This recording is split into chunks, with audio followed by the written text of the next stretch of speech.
Welcome to the Beach House with Mo and Steph. Come on in, pour yourself a drink, and join us out on the deck as we inspire, encourage, and empower one another to live authentic, audacious, above-only lives. It's all right here at the Beach House.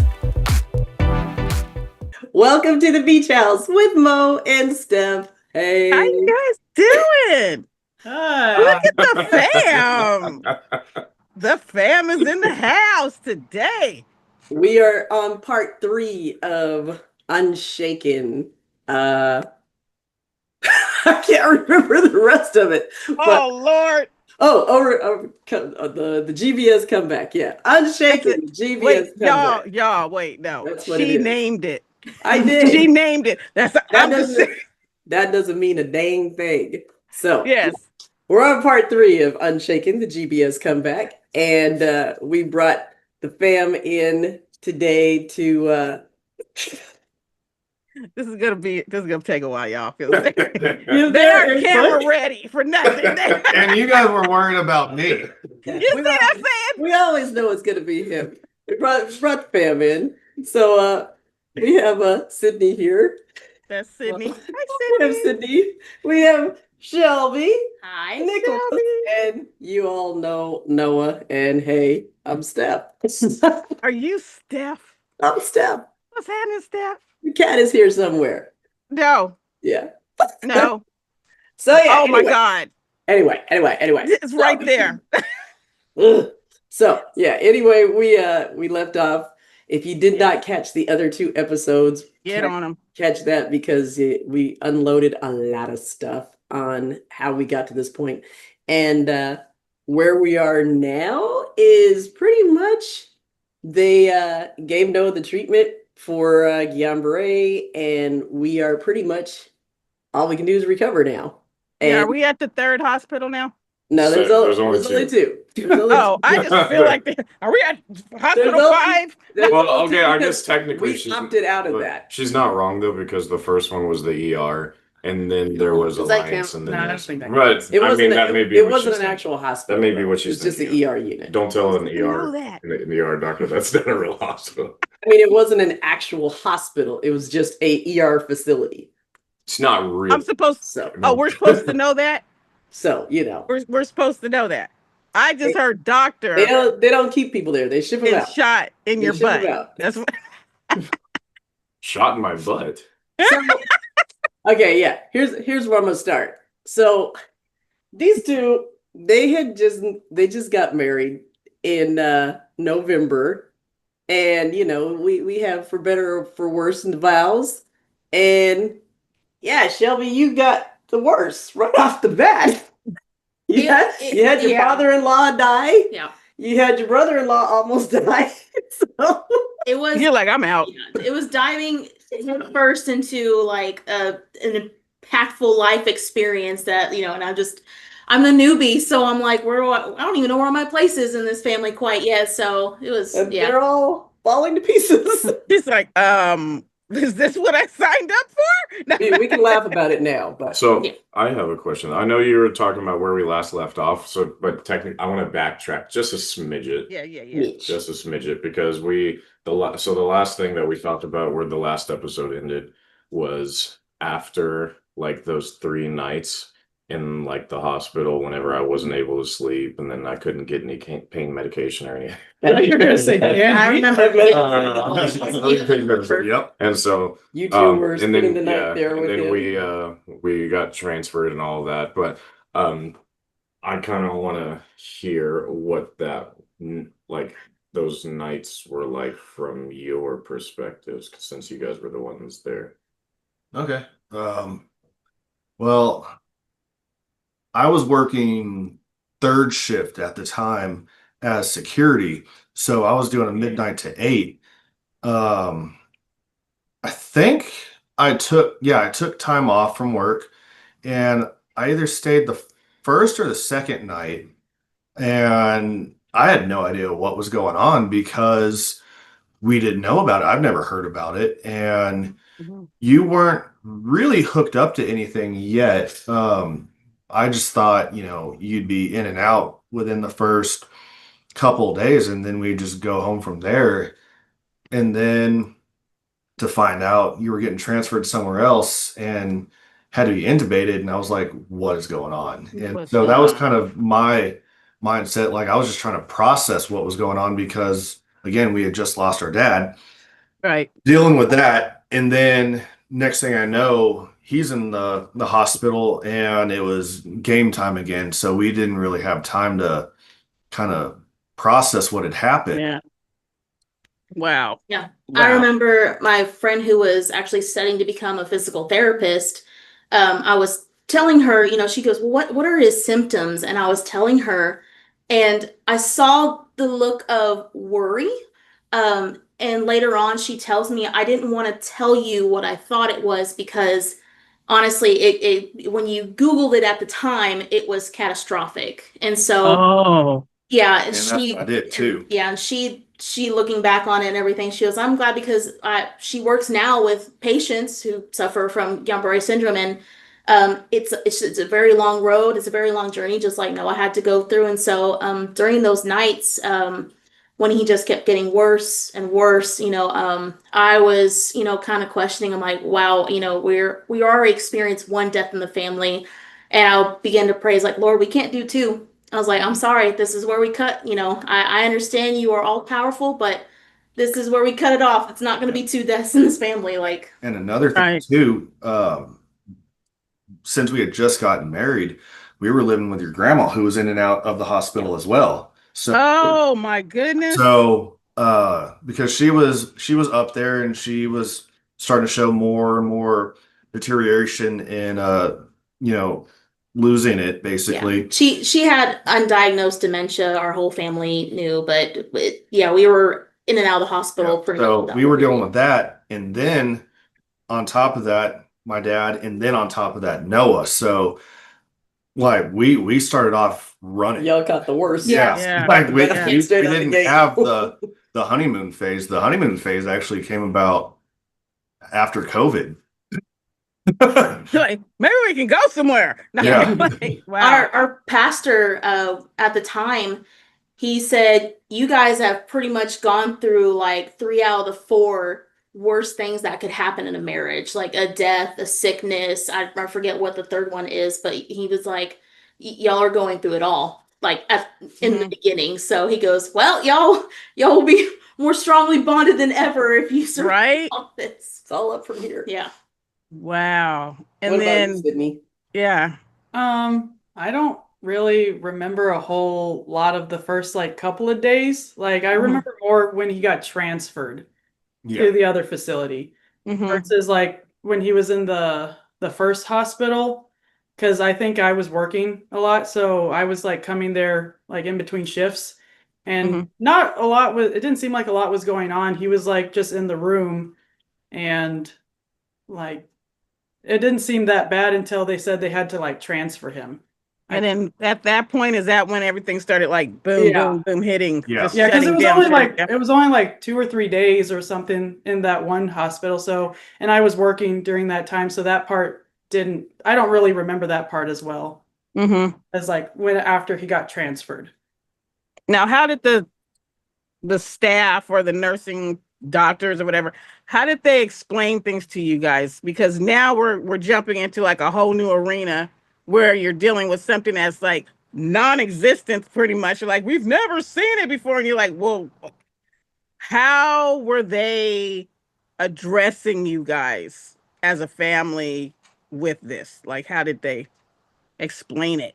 Well, all of the staff was, I think they were all pretty amazing. Yeah. Everybody that we came across they were very kind. They were very, they were very cognizant of us not understanding what was going on and doing their best to just try and explain everything and just being as kind as they could be and as helpful as they could be. Like at Alliance, they allowed him to be wheeled out into the waiting rooms so all his friends could be around there. So they bent over backwards to make sure we were all comfortable and make sure that he had support that he needed. Because that's where we left off last time, where you had all your friends came. You guys were praising, doing a lot of praise music and, praying and stuff. And then you said the doctor came in and he was like, Time to he go. needs to rest. Gotta go. Gotta go. And Probably he like needs church to thing. rest because he can't talk Yeah. Yeah. and his And- body needs to heal and everything. So at that point, you're already incubated. Well, no. No. So remember, No. We the got moved over the to last the episode after that, I got transferred over to the medical city of Fort Worth after that, and then on the first night, that's when I got intubated, Okay. And and then then you that's said where they we left off. and they said they did that. That's when you got the pain medication. yes. Yeah, that's when things got a lot easier. So, Okay. And you said you Um, fell asleep, you woke up, and you're like, my butt is still here. yeah, but it's like, so remember, it's like whenever I say remember, like you should remember everything, but whenever I woke up at that point, because whenever before I got intubated, I could still kind of move my arms and things a little bit, but Mm. whenever I woke up, I completely couldn't move them, and yeah, so at that point, everything was as far gone as it was gonna get.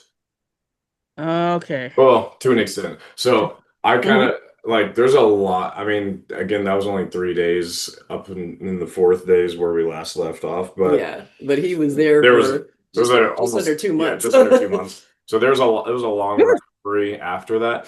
About a year. Well, yeah, I mean, yeah, specifically in the hospital, but Yeah, we had 2 months in there. yeah, but I had a lot of weird things happen to me and like Mhm.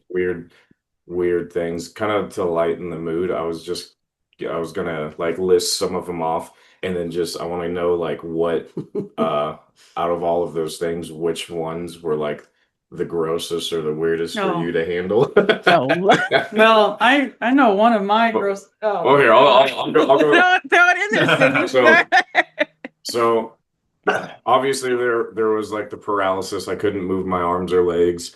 There was the fact that like, I there was the fact that, I couldn't like use the restroom without like having help.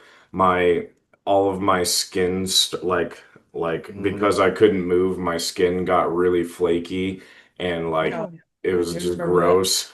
And like all of this Wow. skin on my arms and my hands and my feet We and kept the lotion in my face. It wasn't just my arms, but like the skin on my lips got all balled up Oh, and yeah. like I remember and, like, that. Now, why though? Did they well, explain so my Remember, there's my there's not the proper oxygen flowing to the body, so your body shuts down if there's not oxygen flowing. I also think Wow. that like a lot of just the normal moving that we do every day, the moving your hands around, the talking, the drinking things, laying in a bed and rolling over. Yeah. I think all of those things just naturally take dead skin off of your body without you realizing it. But you're not Because I moving. was just, stiff sitting there. It's like all of it built up on me.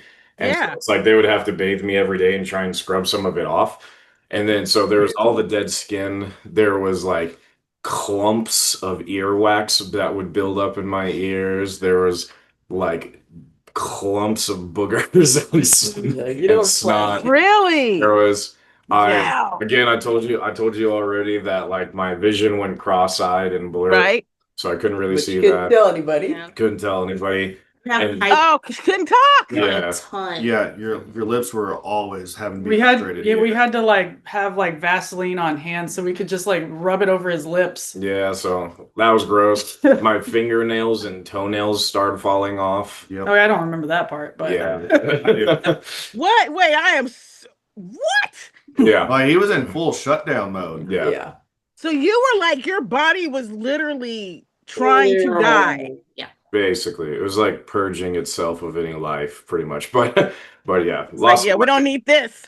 lost my fingernails, and then Oh my gosh. trying to think of what else. So did they when that happens, do they wrap your hands up so they did No, Mm-mm. you kind of because the thing is, They wrapped your feet. They Yeah. they had compression socks on you. yeah, like they But that was- Oh, for Keep them up. circulation. Yeah, they did that for the feet. But as far as like all the skin and the fingernails, they all grew back, but it was weird. It was like shedding a layer. Like Yeah. one fingernail would come off and then like another one just grew back underneath it. So yeah, there's a lot of weird things. And then so What about your hair? my His hair. hair seems fine. My hair- That was He's like, my hair Yeah, was- you always had the hair. the nurses told me often that I had a good head of hair and that I had good teeth.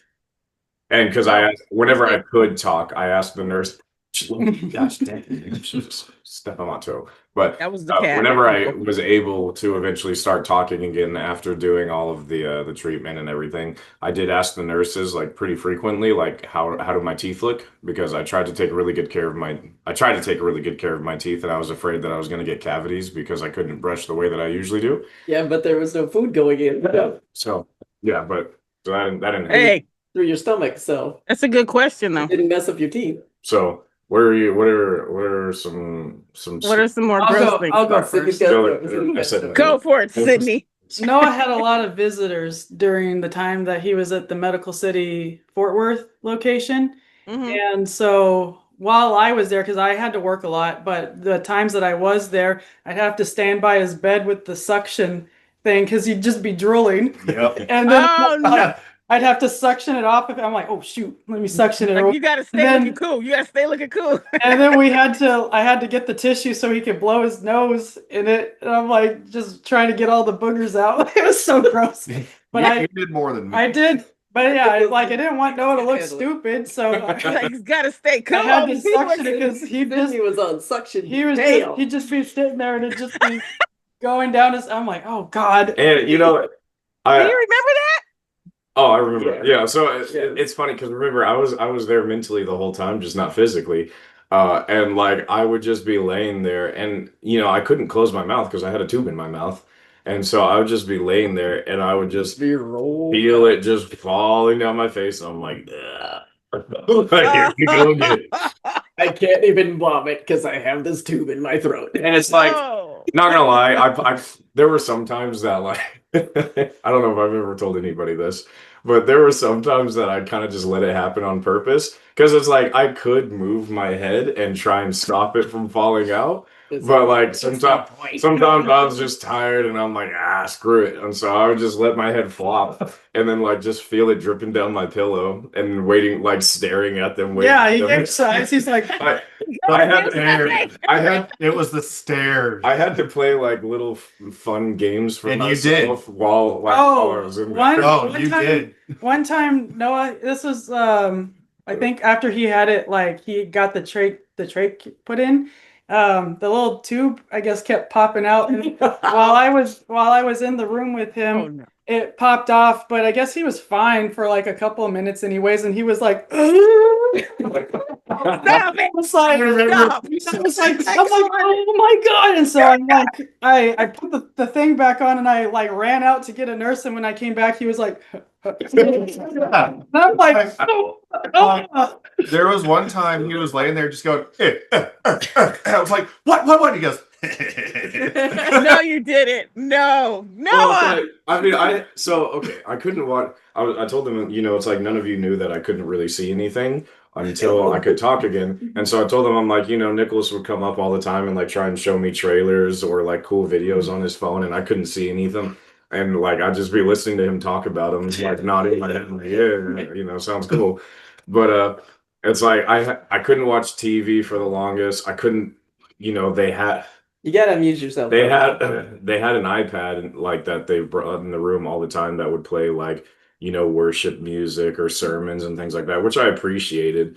But it's like it's not like I could it's not like I could use like change the music or use the iPad. You can see some things. So the night that I stayed by myself all night long, it was the morning time, and the new doctor had come in and everything. And after she had left, she's having to do the ABC chart and everything over and over. So he's like, trying to say, I'm like, all right, well, what are you trying to say? So he spells out SHEISHO.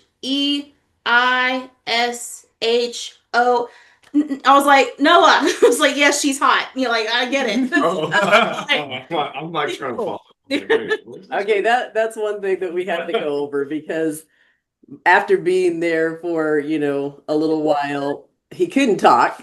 And so they brought in this alphabet chart. And Okay. so anytime he wanted to talk or say something, we'd have him blink.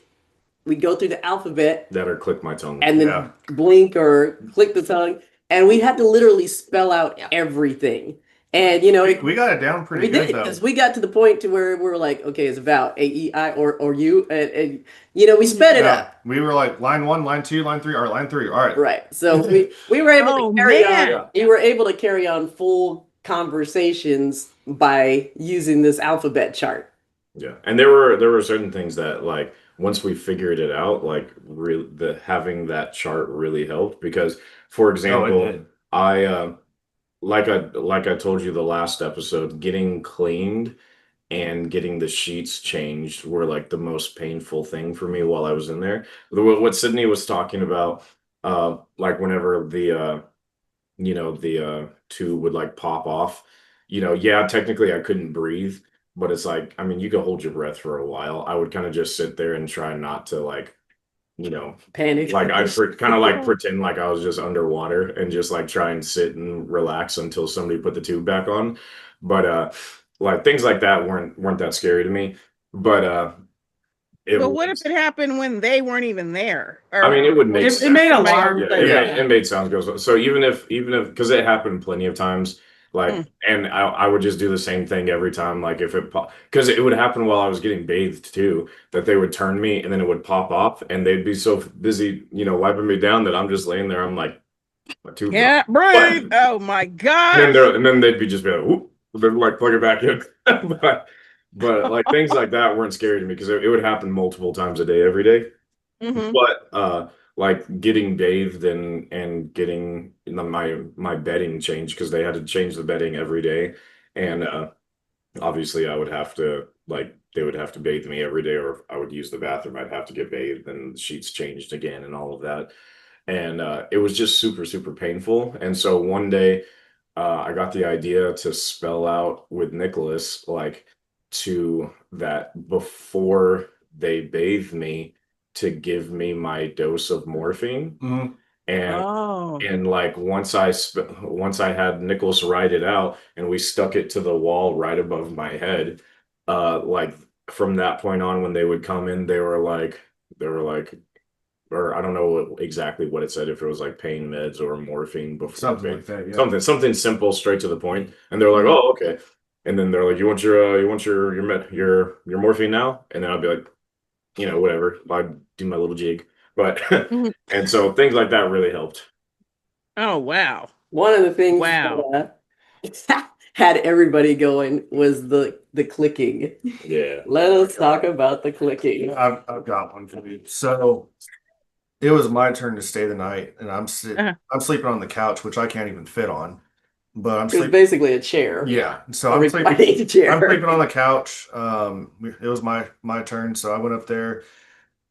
It was what the doctor would come in every hour or so, every other hour, Yeah. give or take. Depends on the doctor. Yeah, and Hmm.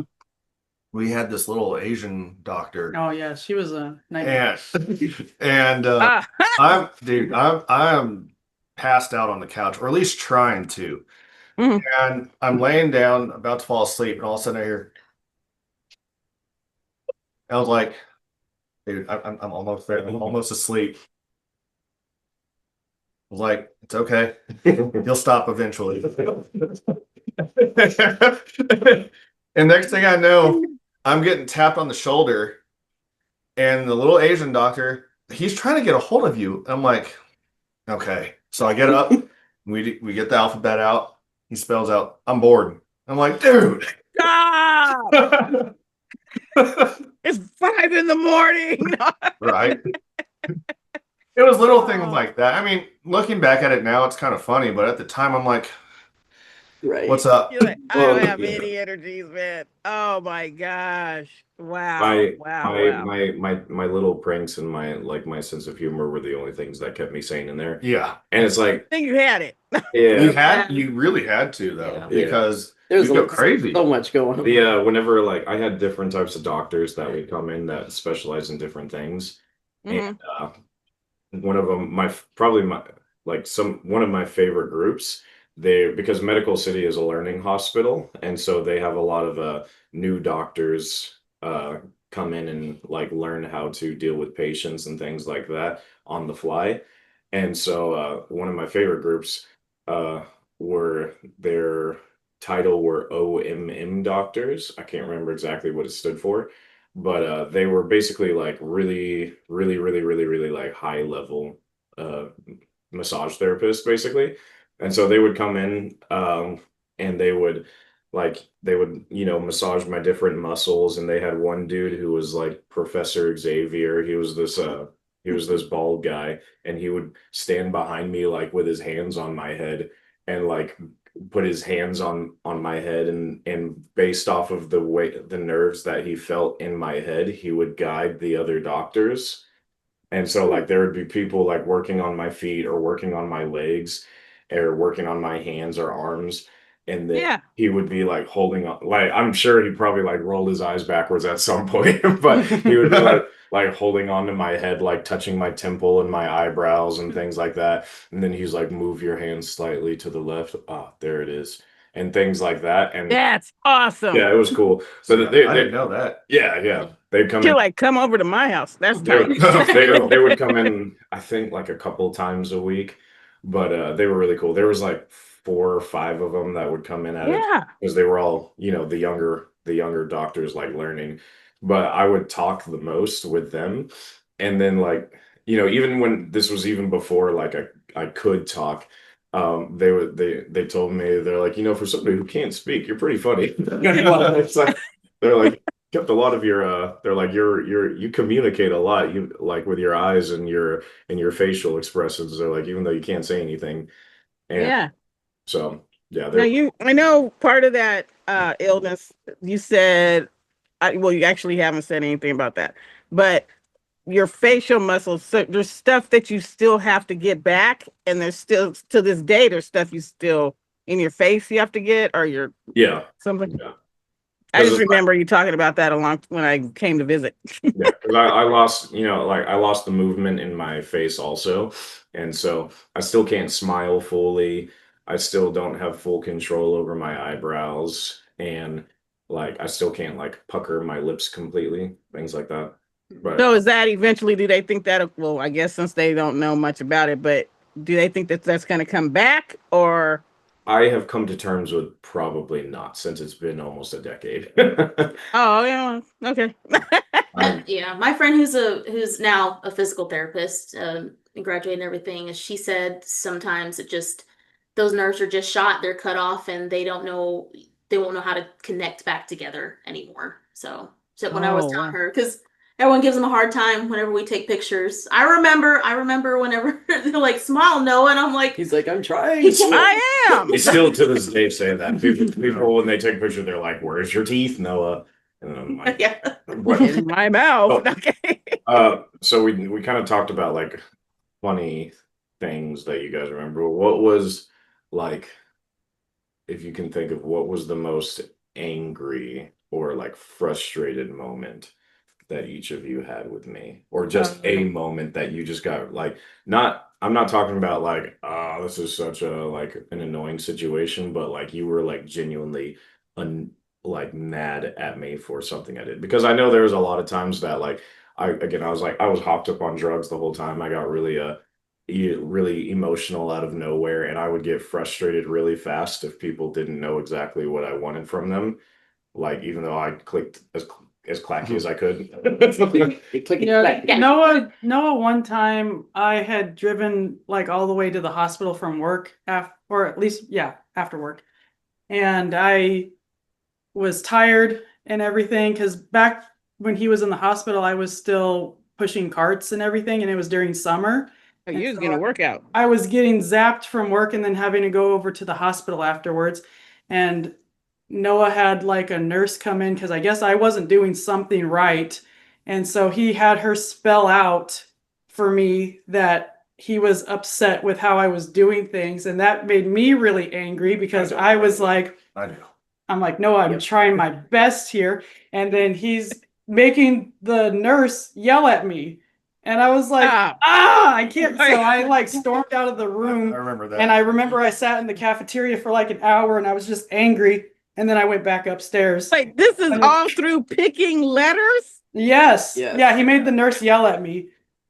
Well, how'd you make her yell at her? I spelled yell at her. No, you conveyed what you wanted to say through, but it was like, but you were like giving me like the eyes, like while she was saying it. So, And I was like, I'm like, oh my God. I'm like, I didn't even have to come here. I could have gone straight home. And I went there instead. It was taxing. you did that a lot. For me, Exactly. for You me, did that a lot. yeah, I mean, dude, you had some eyes on you, but I think I wasn't necessarily upset with you. I was upset that I was I wasn't upset with him. catching the cues fast enough. So I was more frustrated with myself because I'm like, dude, I don't know. I don't know what you want. I don't know how to do that. Mm. And so it frustrated me that I couldn't help you the way I wanted to. And so I think that's mainly what got me. He voiced a lot at home that he was just frustrated at the fact that he couldn't help more.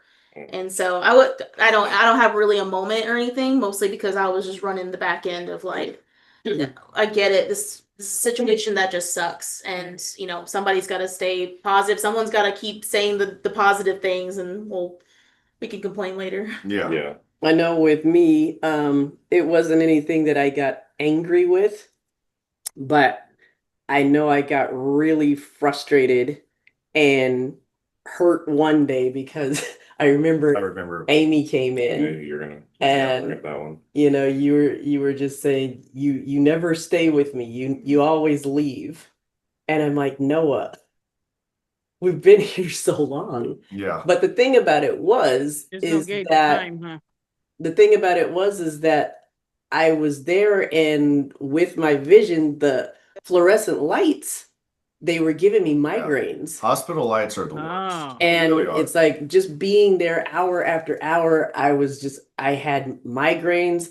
I was feeling nauseous. I felt like I had to throw up. And I'm like, I can't stay here. I gotta get out of here.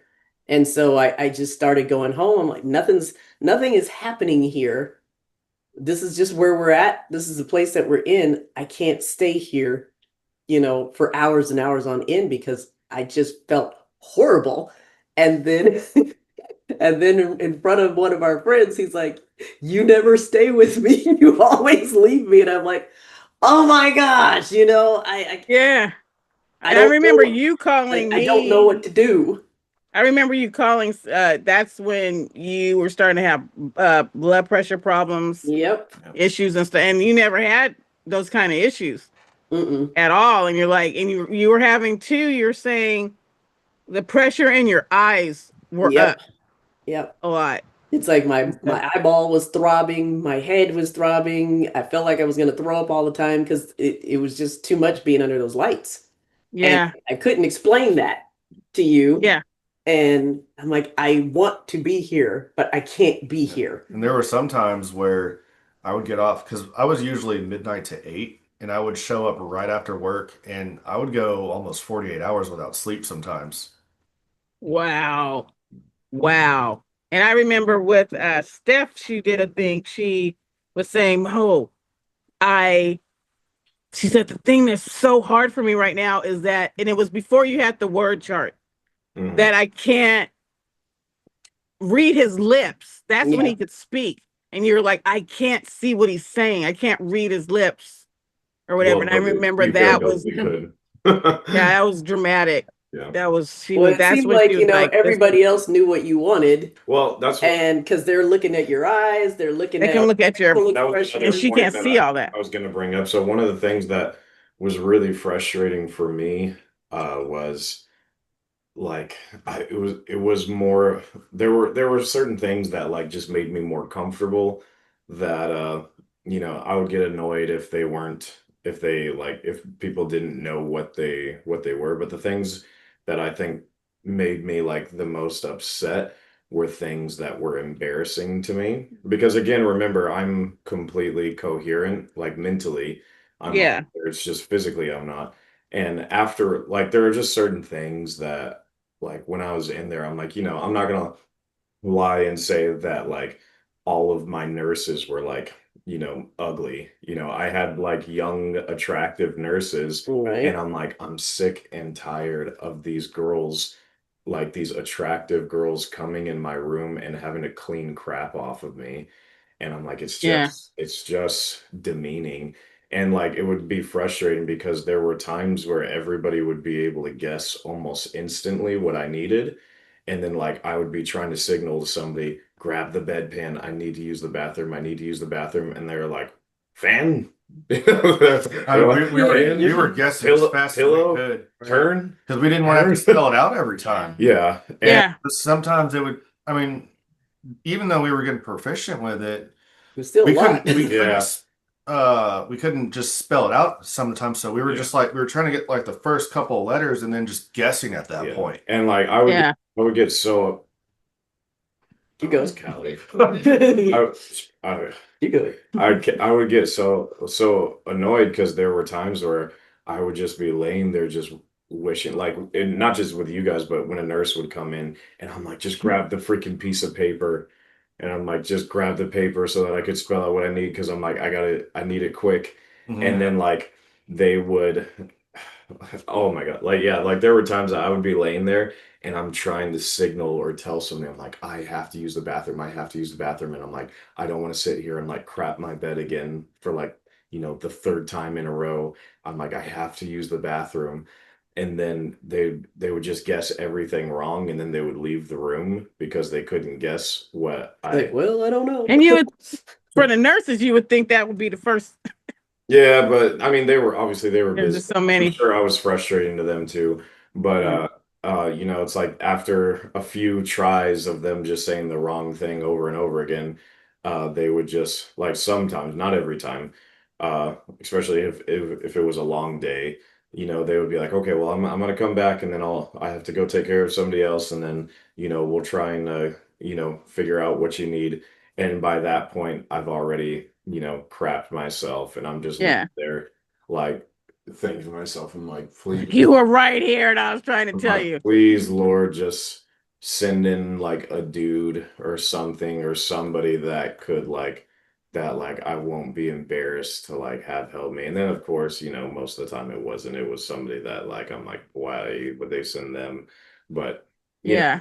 it was just frustrating. There were a lot of frustrating things, but There was Did you have a gauge of time? Well, because you're I totally had coherent. a superhuman gauge of time. Like for a Oh, it was crazy. For a long time, I could tell you exactly what time it was based off of where the sunlight was He at was like through an the Indian window. Mayan. Like Oh my God. I think it was It was really impressive. I think it was because of like the medication that like Yeah. my body knew, like I got so dependent on like the morphine shots and like going into my IV and like the things like that. And I think just because also like, everything in the hospital is very structured, very, you have to wait this amount of time. And so because I just like physically got used to exactly how long it took between like medication, between blood drawing, between, the shift change of the doctors and the nurses, I almost like 24/7 knew exactly like within like a 10-minute window, like what time it was, like at all times. And it was crazy. Like I can't do it anymore, but but like for a long, it was like months after I had gotten out of the hospital, I could still just tell you, I'm just betting it's probably like 9:45. And they're like, it's 9:40. It's pretty close. Wow. Now, like you were saying, you said that they had you, what is it, a morphine drip or a morphine? So I had two different ways that I would do it. So I was on an IV drip for fentanyl, so that was constantly going 24/7. But for the morphine, they had two different ways they would give it to me. It was one through a syringe into my IV, and then the other way was a tablet. So the tablet was stronger, and it would last longer, but the IV and the syringe would hit instantly. So if I needed like quick relief, I would always ask for the How'd you IV. do the tablet if you couldn't really swallow her. Did So fit they- your they- feeding tube? Soft. Yeah, they would dissolve it. So they would crush it. They would crush it up, and then they would stick it in. They would stick it in a cup of water, and then it would fizzle over, and then they would suck it up, and then they would put it into my feeding tube. Oh, okay. Okay, cool. Now, after let's say you said how long were you there? 3 months? 2 months. Just under 2 months. 2 months. Okay. So then when your body starts creating what is it, the shield or whatever over the nerves again, Yeah. is your body like waking up?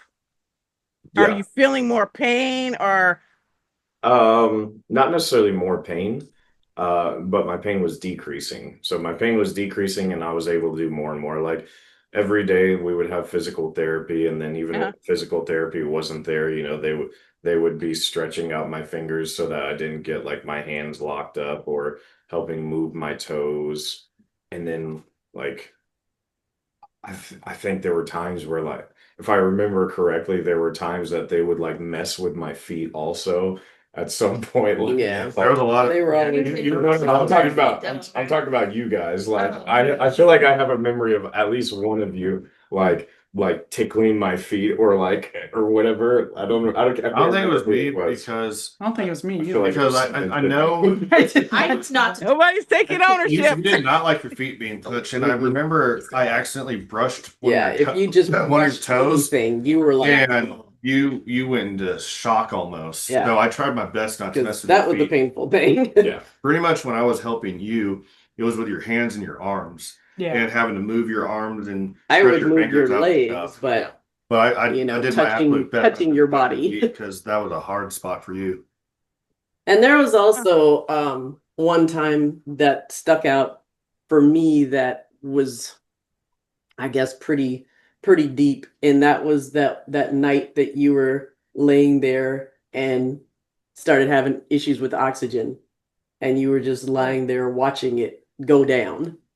Mhm. Can you talk about that? I mean, that happened a couple of times. Yeah. So they're the two main ones that I can remember. There was one that you were like, "This is it." No, there was one, and this is with, I think it may have been the second night that I was at the main hospital. Like Bobby stayed the night with me, and I had to like because I couldn't like cough or spit or anything like that. I had a lot of like phlegm that would build up in my throat, and sometimes it was like too deep to be able to pull out with the suction tube. And so like there was one Oh. time that I'm laying there, and like I'm like it's like the machine is breathing for me, but you can hear like this gurgling I sound. remember that. Mhm. And it happened quite a few times. But there was one night that it just got really, really clogged, and like my oxygen levels started dropping. And this was in the middle of the night, probably like 2, maybe like 3 a.m., something like that. And my friend Bobby was the one that was staying the night with me that night. And like my oxygen levels started dropping, and I was just like getting really tired, really, really like lethargic, and I'm like, ah, damn. I was like, I'm about to die. And I'm like, well, at least my family's not in the room, you know. And I was like, Wow. I'm glad Yeah. that if I'm gonna go like tonight, I'm glad it was Bobby in the room and not any of you guys. Because And you're just How did they watching numbers fix drop. that? so that's the thing. It took a long time for him to fix it, because the nurses, they would come in, they would suction my neck, they would suction my throat out, and like they just like it just was not working, and like it was probably like a couple of hours that like the nurses were like kind of scrambling to figure out why it was that they couldn't clear my throat out.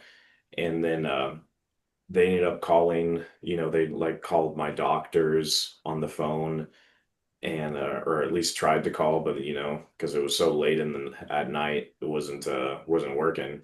And so then they ended up having to get one of the specialists in the hospital. It was this older, like little black lady who Mhm. She was like the like kind of like the head honcho of of that stuff, clearing like like dealing with all the throat clearing and stuff like that.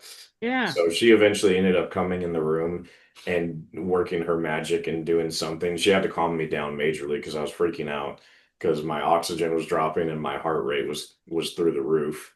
And I remember she looked at me and she's like, okay, I know you're really scared right now. She's like, not being able to breathe is a very scary thing. She's like, but your heart rate is way too high and it's not helping at all. She's like, it's only making it worse on your breathing. So she's like, you need to calm down. She's like, you're gonna be okay. We're gonna figure it out. But she's like, you have to calm down and you have to stop freaking out. And so she calmed me down majorly. And and then she ended up like pulling like unplugging some tubes and like going like deep into my throat and and eventually like sucking everything out that was there, and then my oxygen levels started going back up after that. And then So did that hurt when she's no, not none of it like anything with my oh, throat. because you're on morphine? Well, not even, no, I mean, not that. For some reason, just anything with my throat, anything with like the breathing tubes or stuff like that, did like it just didn't hurt. I don't know, like it didn't feel bad at all. That's But good. yeah, so that was one time, and then the other major one was during the daytime, and this is when I had like later in the like stay in the hospital. I had been moved from the ICU to the less intensive care like floor, and I was just laying there, and again, like out of nowhere, the alarms start going off in my room, and I could kind of already talk at this point if they put like this little thing on my throat.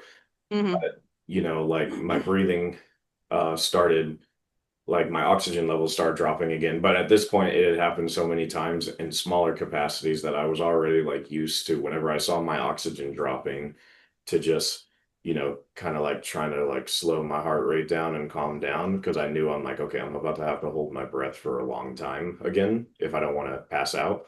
And so I'm like, okay, let me just try and calm my heart rate down, and it wasn't happening. But I remember the Oh, nurses came into my room and they were like trying to figure out what was going on, and they were looking at the machines, and then you know, I remember there were I think either two or three nurses that came into my room. One of them was this bald white dude that he was cool. He was very serious, but like he was really good. But he was kind of like the RN on the floor. hmm. He came in the room, he was trying to figure it out. And then there were a couple other ladies that were in the room and they were trying to figure out why my oxygen was dropping. And then one of the girls was like, "Oh, poor baby, look at his heart rate. It's so high up. He's probably so scared." And then I remember hearing him say, "Oh, well, I'd be scared too if I was breathing, like if I couldn't breathe and didn't know why." And Yeah. so they're trying to figure out how to get my heart rate down, and they tried multiple different things. They ended up switching machines because they thought the machine was the issue, and so they had to unplug everything, and then they had to apply the mask and the bag and all that to Oh, the yeah, yeah. the oxygen for me. And so while they were doing that, uh, they're like they're changing out the machine because they thought the machine was having issues, which it did. At one point, the machine did, like, it had some issues and they've had to change it out before, but they thought that was the issue. And then my oxygen wasn't going back up, and I was still like having a hard time breathing, and it was getting dangerously low. And then they ended up calling like one of the head doctors up. I think it was actually Dr. Nair that they called specifically, but they ended up calling up my doctor and like explaining to him. They were like, we've tried everything. We've tried, changing out the machine. We tried, doing this, doing that. And they're like, for some reason, his oxygen levels just aren't going back up. And then he's like, did you try turning him? And they're like, what? Well, they're like, what do you mean? They're like, if he's laying on one side too long, you're compressing a lung And they're like, and then that lung's not going to be able to expand normally. They're like, so did you try just turning him onto the other side of his body? And so they flipped me over, and then almost instantly, like it went Wow. like almost instantly. Like it was a simple thing like that, but just one of those things that you don't know until you know. Yeah. And at that point, you're saying they turned you. So did your pain levels shoot up Yeah, a usually bit? it's But like there was higher priorities. you're like, but I needed that oxygen. But yeah, as soon as they flipped me over, it went from like, dangerously low to almost back to completely normal. Yeah. So from that point on, they were very strict on like making sure that they turned me like as often as they were supposed to, so that not just for like bed sores, but also so that your lungs don't compress like it Yeah. happened. Interesting. Interesting. So, oh, go ahead. So, while we were there, just at that 2 month marker, everything was, they were doing everything they could. And we finally got to the place where they said, there's nothing else we can do for you. And so we had, You're like, what? I was like, what do you mean? He can't walk. He can't do Like, anything. wait, so you gonna send the boy home? Like, what? So, they gave us an option of having him go down to a step down facility where they would take care of him there, or they said we could take him home. And so to me, there wasn't anything to think about. It's like, he's coming home. Yeah. I don't care what we had to do. He's coming home. So they got everything together and all of that. And we had like a hospital we had a hospital bed. We had this little thing to move him around. It's called a Hoyer. The Hoyer. And the funny thing about that was we practiced on an electrical Hoyer in the hospital, that all you had to do is push the button and it goes zzz. Very simple, right? You're like, this isn't coming with you. What we get at home was this home crank one.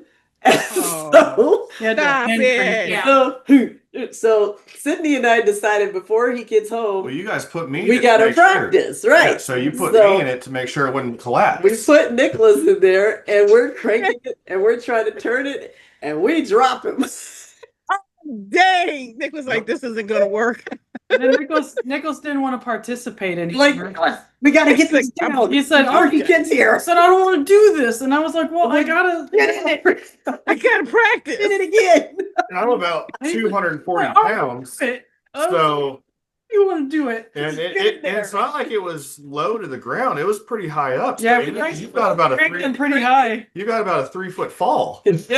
Oh, Yeah, we dropped him a couple times, but by the time Noah came home, we had it down. wait, so that Hoyer thing or the lifty thing is to lift him out of bed. Yeah. So what that was whenever once like my physical therapy started getting farther along, and it was when this was back when I was still in the hospital, and it was more than just lifting my legs and arms and stuff. And then sorry, I don't know if you can hear Monique, but the dog. I can hear. Okay. So what? See, I can't. But yeah, I'm too deep in. Yeah, it was so that like once I was beyond the point of just moving my legs and arms, like they would strap me up and they would lift me out of the bed and then put me in a wheelchair, and so that I could do rounds around the hospital and like I don't know, things like that. Oh, okay. So we had to be able to put him from the bed Oh my to the God. wheelchair. But Yes, and I remember that call because too, because you're like, they are on crack. And they one thing we didn't mention too was like before he went in the hospital, he was about 205, 210 pounds of muscle. Mhm. And when we got him home, he was 105 pounds. It was What? like 55 Yeah, pounds, 145 like- pounds. Well, I mean, but he was under low. 150. He was I low. was, yeah, I was He like lost a lot of weight. And So you could just Nicholas, you could just lift him, huh? I could, but that would be It was But more it- painful. He didn't want him to lift him. No, he was because, just- Oh, too much pain. Yeah. the way he described it to me was I like couldn't just touch him. when you're sitting so long, your legs fall asleep. That was his whole body. Mm-hmm. And so I didn't want to cradle him because, which I could, but I didn't want to because I knew it was going to hurt You him. feel all those pins sticking. And eventually, I think I did Pins. once, right? Because you're like, I don't want to have to go from the bed to the crane to the chair because we were trying to get him in the wheelchair to get him mobile, so he wasn't just sitting in the bed. Well, there was. And I think at one time you did just hurry up and get it over with. So I think I did cradle you once and then put you in the chair so we didn't have, because what was the time frame like? Hey. It was about a 5 to 10 minute process every time to I get think it him was hooked up, little and longer than then that. yeah, I mean it was a process to get him Wow. to the wheelchair every time, Yeah. from the wheelchair to the bed Or and to the couch. Mhm. yeah. Yeah. Wow. But you were happy to be home, right? Yeah. Well, He was like, yeah. I mean, I knew what was gonna, like, how difficult things were gonna be once we were home, because I'm like, I knew what all the nurses were doing, and I knew they're not nurses. And so I remember before I left, like, my mom asked me, she's like, what do you want? Do you want to go home, or do you want to go to this outpatient facility? And I told her, I'm like, well, obviously I want to go home. I'm like, but That's all I needed to hear. I'm like, but this is going to be really hard. I'm like, there's a lot of things that you guys are going to have to do that it's going to be a lot of work for you guys. So I was just happy to be home. I slept a lot better, to an extent, like after like a few days, but I slept a lot better at home than I did in the hospital because you don't have all the noises. You don't. Hello, I thought I heard a child's voice, but Say hi. Okay. but yeah, I was happy to be home. There were the worst part, the worst part by far at being home was having to get cleaned whenever I I knew this was coming. Yeah. I knew this was coming. Nicholas says, I'm ready. Bring it. I told my mom that Noah was her kid, so she was gonna have to do all that. I'll help move him, but I'm not wiping him. I was like, I'm not doing You're it. like, I can't. I'm like, just hold him up, and I'll then take care of everything else. One time, my mom took off without telling me, and Noah had to go to the bathroom really bad. And then I was panicking because I thought I was gonna have to hold it so he could go to the You're bathroom. like, what am I supposed to do? And then- What am I supposed to do? I was like, oh my God. I was like, what are we gonna do? And then he was like, Sydney, I could try to hold it. And I was like, well, if you spill it on yourself, that's gonna be so much worse because then we're gonna have to clean you up and everything. He's like, I could do it. I could do it. And then he finally was able to do it. And then from that point on, we made him do it himself. We're like, There oh, you go. I have to hold it anymore. Now I've got to tell my story. Yeah, this was not So- trained. No, so it was my turn to watch him. Yeah. I specifically told him because he was now able to start eating solids and all that stuff and drinking things on his own. Mm. And I told him, I'm like, Noah, do not eat or drink anything that's going to have to make you poop. And his friend Andrew brings him coffee. He hadn't had coffee in forever. Oh, Oh, no. that was terrible. He brought you a Frappuccino from Starbucks. And I was like, dude, what are you? And it had milk in it? It's a yes. Frappuccino. Yeah. So he brought him a Frappuccino, and he's Oh. over here just drinking away and everything. I He's was all like, happy. and I'm like, it's going to happen. It's going to happen. Yeah, that was horrible. And then he goes, Nicholas, it's happening. I was like, dude, you're going to have to dig deep and do this yourself. So I was like, He said it's happening? Like and he it's was in progress? His exact words was, it's happening. And I was like, Noah, you're going to have to do this yourself. I was like, because I'm not wiping you. And so I bring him the bucket. I was like, I'll help turn you to the side, but you're doing this yourself and you're going to wipe yourself. I was like, you're going to have to dig deep and do this. And You I'm did like, it to "You yourself. he's like, I can't. I'm like, you will. You will. I told you Do it. not to drink that. I told you not to eat anything, and you did. And so it took you about 10 minutes, but you hated me so I feel like it much. took longer than that. You were so mad at me, The things but that happen when I'm gone. Hey, He did it it himself. only makes him stronger. he wiped, and I took the bucket, put it in the toilet, and I was like, you did it. There was Milestones. some people mad at me that day. Yes. I'm like, Nicholas. Like, hey, they told you, man. Nicholas.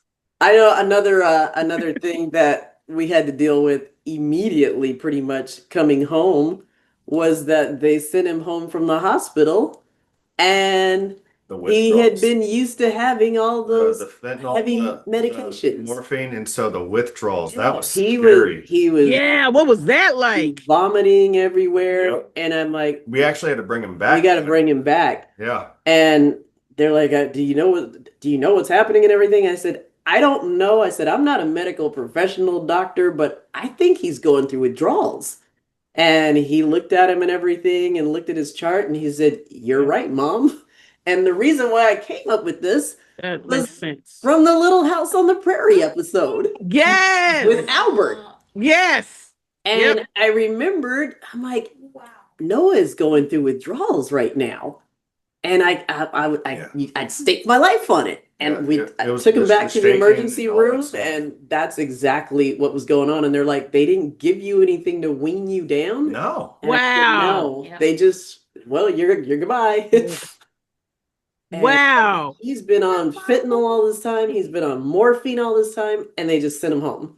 I remember Melinda saying that, who's the physical therapist. She was like, they're already sending him home, She was shocked too. because she didn't understand, like, the most patients, they're in the hospital sometimes upwards of like 5 months before they are able to move. Yeah. So she was impressed with how fast you were progressing, but also how fast they were trying to move.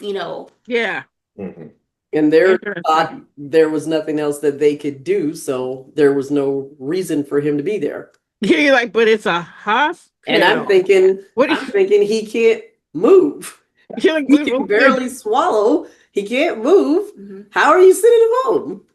But that's Unreal. what we dealt with. What they were looking for at the hospital, because they communicated it to me multiple times of when they were planning on sending me home, was they were waiting for me to pass the swallowing test, Mhm. because I had multiple different tests that I would do.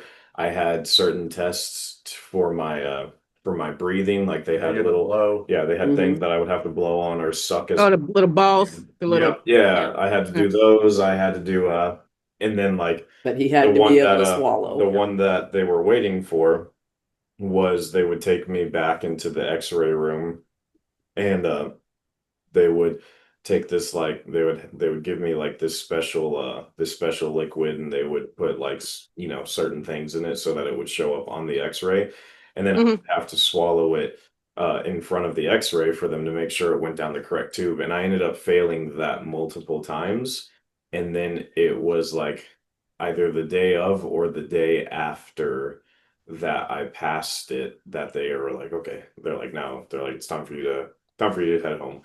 And so wow. yeah, that's when they ended up sending me home. Now, when they brought you back, like Steph said, they brought you back because you were going through withdrawals. What No, did they we say brought about him that? back. Yeah. Yeah, that's what I said. You guys brought him back. Were they like, what did they say to that? We just brought him back to the emergency room. He gave me I remember he gave me a little bit of morphine, Mhm. and then to calm my body down, and then he got me, like, I think it was like a prescription of some lighter stuff for me to start taking Yeah, to start help weaning me up. down. Which they should have done in the Yeah, first place. Yeah. they gave me some anti-nausea stuff. They gave me some pain medication for me to take for like a week or something like that, to wean me off, because it was rough. I was throwing up over and over Mhm. and over and over and And over again. Had he pills couldn't hold his own like throw up bag, so we were having to catch it like every single Yeah. time that he threw up. And so I was Wow. sleeping on the couch in the living room with his hospital bed. And then Mhm. he'd be like, Sydney, and then I'd have to get up quickly and then grab the throw up bag and then like get it under his mouth before he threw up. Yep. And that was like, Wow. it seemed like it was like every 30 minutes to an hour, It was terrible. all night long. And I'm like, we have to go back. We cannot. How many days was that? I think That was It was within just- like the that was like the first Yeah. day. And then after that, I was so tired, and I was like, "Oh, I want him to go back to the hospital." I was like, "I can't do it." I can't be a nurse. I But I decided. told him, I'm like, he can't stay here like this. You got to do something. And they gave him the prescription to take home, and that helped. Yeah, But and then I had just gotten my braces put on that same day, which was horrible. So my mouth was hurting Oh. really bad, and then I was having to do that all night, and I was just miserable the whole day. Oh It's my pretty easy goodness. to beat painkiller addiction when you have no way of getting it.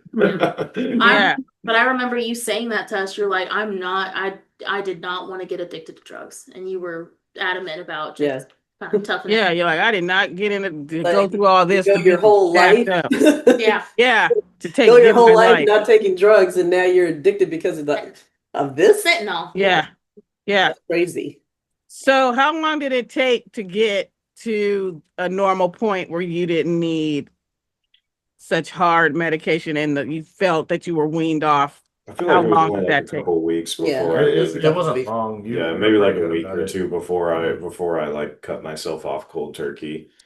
But I mean, it took me a while to forget about it. Like there were, I mean, like even to this day, like sometimes I'll be on the phone with Angelica, and Mm-hmm. like, man, I'm like not gonna lie, I'm like I kind of want to know what it feels like again to get to have that morphine. And then she's like, stop talking like that. I'm like, I'm not gonna do anything about it. But it's It's a like trip. it is. It's like it's nothing like there's nothing else that compares to it.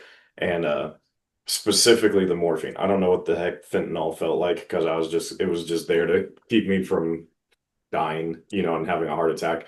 But the morphine specifically, like it took me a long time to stop thinking about it a lot. I didn't really voice it with anybody. Mm-hmm. I didn't want anybody to get scared and think that I was an addict. But after I had gotten out of the hospital, it was on my mind all the time. And probably for like couple of years, I would think about like that feeling that I would get. And I'd be like, like I remember I would joke around sometimes where if I had a friend or if I knew somebody that worked at a pharmacy or were a nurse or something like that, I would like I'd give them like a little joke and I'd be like, hey, can you give me some morphine? And they're like, ah, and it's like it was like, Yeah. like, No, really. yeah, yeah, Can you get some? but no, it was yeah, probably like JK, probably not really. like maybe a year or two before I stopped thinking about it specifically. Now, It was this an is ordeal. yeah, this is a personal question for Noah. So going through that part of it, Yeah.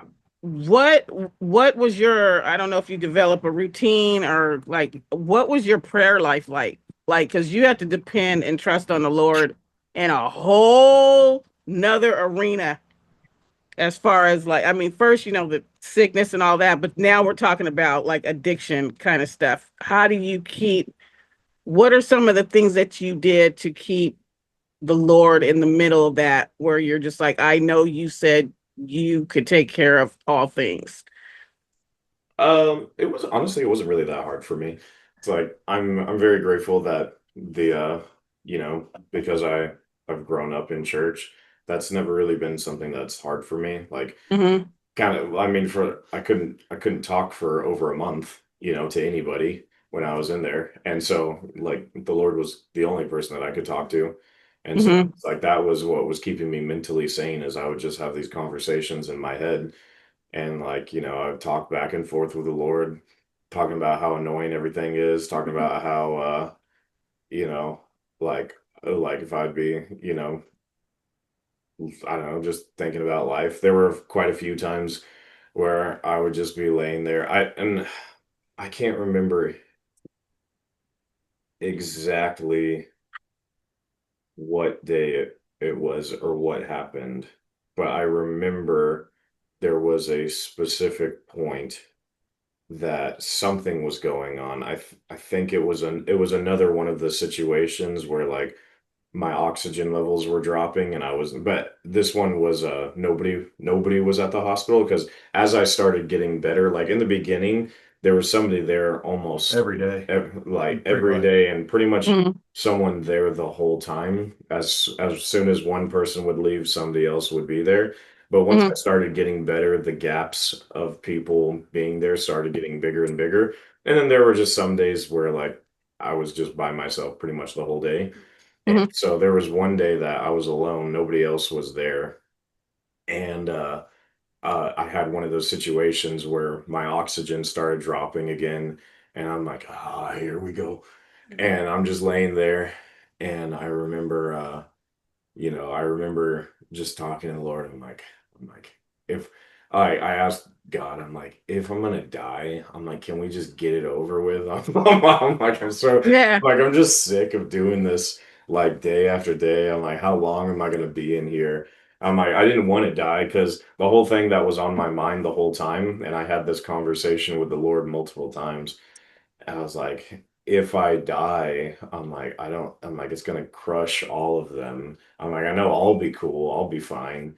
But I'm like, if I die, I'm like, they're gonna be miserable. I'm like, they're not they're not gonna Mhm. be able to handle this.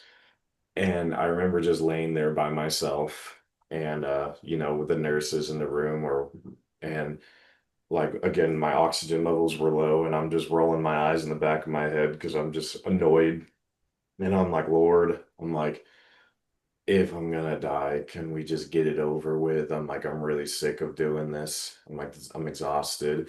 And then I remember the Lord telling me very, very clearly, it's like, you're not gonna die. It's gonna be very difficult.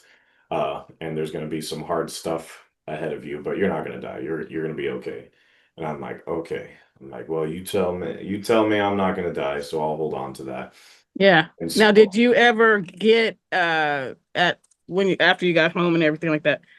Did you ever getting like revelation into like what your future's gonna be, kind of anything like no, that? Because some people that I know that go through stuff like that, it's like they come out of that where they're like, I knew a pastor that did that, and he came out of that like, this is what we're gonna do. Do Lord tell me this. We're gonna do this. I mean, did the Lord tell you anything as far as like this is the new avenue that we're gonna go now, the new journey side, or no, I didn't get anything like that. anything like that? I mean, I didn't know what my life was going to look like because I didn't know, the doctors, you know, like we talked about in the very beginning, when it comes to nerve damage, there's no there's no guarantee what comes back and what doesn't come back. So I'm like, okay, for all I know, I'm like, I may have difficulty walking for the rest of my life. I'm like, so that may change my martial arts career if I'm like, I Mm. may end up not being able to stay on my feet long. And so that may change my teaching and all of this. So I didn't really know what my life was going to look like. The only thing that I kind of held on to was just that the Lord told me I wasn't going to die and that I was very clear on that. I'm like, what happens after that? I don't know. Right. And now did physical therapy start coming to the house? Yes. Yeah. Yeah. Oh, okay, that's good. Yeah. They started coming. They started coming almost immediately. I had occupational therapy where they would work with me on squeezing things and lifting Hmm. things and holding things. And then I had physical therapy, which they would come and work with me on being able to stand and, gaining back my leg strength and core strength and things like that. Now, how long did that take? The core strength, because that seems like that would be the That hardest. was so I did physical therapy for probably like another 4 or 5 months. Something like that. Yes, yeah. And Wow. his recovery came really fast because they told us it could take a minimum of 3 years. And he came Wow. home, let's see, July, August. He came home just before September, and we progressed from nothing to a wheelchair to a walker to a cane. And I remember it was close to Thanksgiving, and we were trying to cook dinner, and there was something that There's we something that we didn't, didn't have an ingredient. and we said, what are we gonna do? And he's like, I think I could drive us. And You're like, I'm like, are drive you who? sure? Are you sure? The cat? And we were both like, all right, let's go for it. Let's go for it. And Uh, they had told me not to drive at this point because wait, but can you Disclaimer. see? Jeez. No, Like, I could see remember? fine. My vision. Yeah. It was just so they told me that like it probably wasn't going to be like another like year or Like till so. January or something Yeah, like they were that. saying What? before you should try driving because the issue was I couldn't lift my foot up and down properly, Which and is so it's a big part of driving. And so they were scared that like if I started to drive, I wouldn't have the reaction timing to be able to like hit the brake properly or release the throttle properly. But it's like Thanksgiving rolled around. but we went for Yeah, it. it's like Yeah, I we know need that Steph was in on ingredient. that one. We Let's gotta just have go. that paprika. Like we went for it, and we didn't die. So Oh man. Oh man. Well, we're gonna take a break here. well, I Uh, think that's pretty much the wrap. I mean, that's the wrap. this Well, this we was still this have was the journey. Angelica. This was the journey. So Yeah. Well, Angelica is the future for the Noah. And so hopefully we can have her on. And Maybe like then one more. I just probably like one more, and that would be great. But thank you guys for coming today. And Sydney with her one side eye over there. But thank you for spending like Sunday with us on the beach house. And On the we beach enjoy house. you guys. This is Yes. Thank you awesome. for having us. Don't forget to share. Guillain-Barré is not a well-known thing. A lot of people have come up with it since our That's a day. trip. Yeah. And it's kind of like you never see a car until you buy it. Yep. And so we've had a whole lot of cases that we've seen, not a whole lot, but more cases than we've ever seen before. But if this information can help somebody, or just shed some light on this disorder, that's what it's for. So share, make sure you Like do all and of the above. subscribe. Right. Do all of the above. And hey, we will see you next time at the beach house. house. Okay.